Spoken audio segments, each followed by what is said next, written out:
तो दोस्तों, आज की इस वीडियो में हम देखेंगे कक्षा 10 प्रश्नावली 3.2 के प्रश्न एक के पहले, दूसरे और तीसरे पार्ट को जो है निम्नलिखित युग्म को प्रतिस्थापन विधि से हल कीजिए। प्रतिस्थापन विधि हमने आप लोगों को पहले भी सिखाई थी और आज भी सिखाएंगे। इसमें हमारा पहला सवाल है x प्लस वाई बराबर 14, x माइनस वाई बराबर 4। इसमें से दोनों समीकरणों में से किसी भी एक का x का मान निकालकर हम किसी दूसरे समीकरण में रख देंगे। तो सबसे पहले हम क्या करेंगे, हम इसको समीकरण नंबर 1 मान लेंगे और इसको समीकरण 2 मान लेंगे। अब हम लिखेंगे समीकरण, कोई सी भी समीकरण से x का मान निकाल लेंगे 2 से। ये है हमारे पास x माइनस वाई बराबर 4। तो जब हम यहाँ से x का मान निकालेंगे तो क्या आ जाएगा, 4 प्लस वाई, वाई इधर माइनस का इधर जाकर प्लस का हो जाएगा। अब ये x का मान हम कौन सी समीकरण में रख देंगे, समीकरण 1 में। तो x का मान समीकरण 1 में रखने पर क्या है हमारे पास, समीकरण 1 x प्लस वाई बराबर 14। तो x की जगह हम क्या रखेंगे, x की जगह हम लिखेंगे 4 प्लस वाई बराबर 14। जब हम इसे आगे सोल्व करेंगे तो 4 प्लस वाई बराबर 14। तो 4 का 4 और वाई वाई कितना हो गया हमारे पास, 2y बराबर 14। अब 2y रहेगा, ये इधर प्लस में इधर जाकर माइनस में हो जाएगा। 14 में से 4 गए, बचे 10। तो y बराबर कितना आ जाएगा हमारे पास, 10/2। जब हम इसे काटेंगे तो ये कितनी बार कट जाएगा, 5 बार। तो y बराबर कितना आ जाएगा हमारे पास, 5। ठीक। अब इसी y का मान हम समीकरण नंबर, कोई सी भी समीकरण में रख देंगे, या 1 में या 2 में। अब लिखेंगे हम y का मान समीकरण 2 में रखने पर y समीकरण 2 क्या है हमारे पास, x माइनस वाई बराबर 4। तो लिखेंगे x माइनस वाई की जगह 5 बराबर 4। तो यहाँ से x बराबर कितना आ जाएगा हमारे पास, 9 आ जाएगा। ये इधर जाके जुड़ जाएगा, 4 और 5 9। तो पहले पार्ट का हल हमारे पास क्या हो गया, y बराबर 5 और x बराबर 9।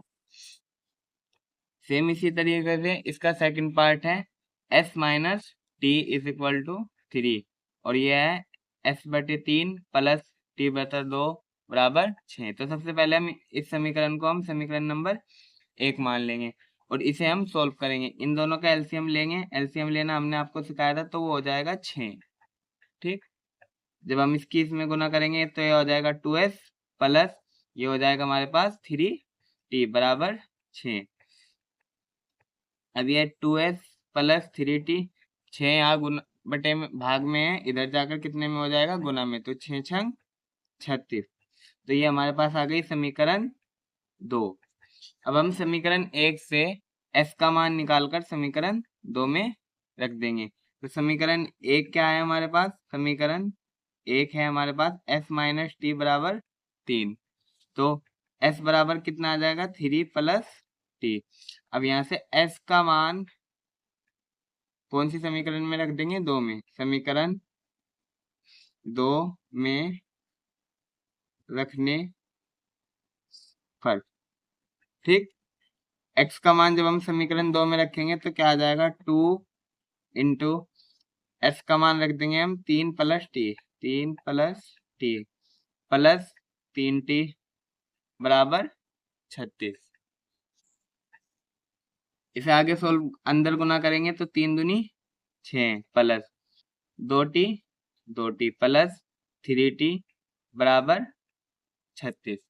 अब देखिए ये 2t प्लस 3t, ये हमारे पास आ जाएगा 5t, और ये 36 है, ये 6 इधर प्लस का है, इधर जाकर माइनस का हो जाएगा। तो 5t बराबर हमारे पास आ जाएगा 30। तो t का मान हमारे पास क्या आएगा, 30/5। ये इधर भाग में गुना में है, इधर जाकर भाग में हो जाएगा। 30 को जब हम 5 से काटेंगे तो आ जाएगा 6 पंजे 30। तो t बराबर हमारे पास कितना आ गया, 6।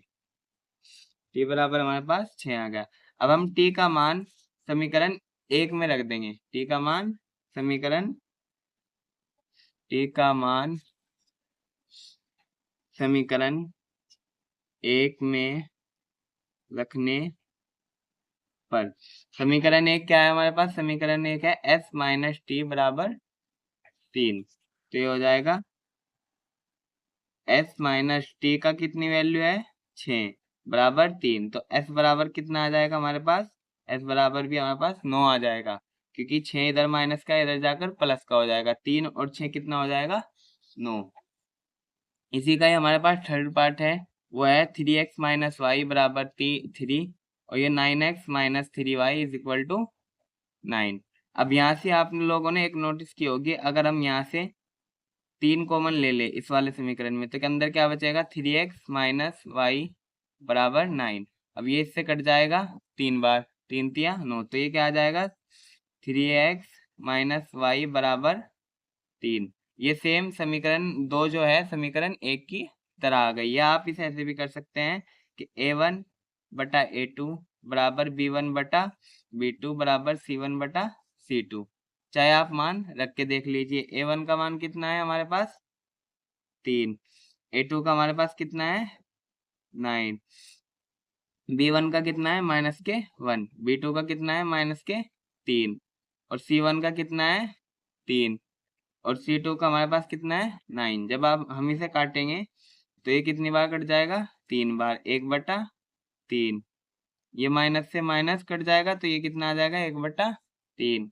ये इससे कट जाएगा, ये कितना आ जाएगा 1/3। तो इसके क्या हो गए, इसके अपरिमित रूप से अनेक हल हो जाएंगे। क्या लिखेंगे हम, इसके अपरिमित रूप से अनेक हल होंगे, अनेक हल होंगे। तो हम बस पहले समीकरण से ही मान निकाल देंगे। पहली समीकरण है हमारे पास 3x माइनस वाई बराबर 3, तो हम लिख देंगे कि y बराबर 3x माइनस 3, यह आंसर हो जाएगा इसका। यहाँ x का हम कोई भी मान रखते हैं, माइनस में प्लस में किसी भी तरह का। इसी तरह के हमारे इस प्रश्नावली के शुरू के 3 पार्ट सोल्व हो गए। अभी आप लोगों की समझ में आ गया होगा। अगर फिर भी कोई डाउट हो तो उसे कमेंट बॉक्स में जरूर बता दीजिए।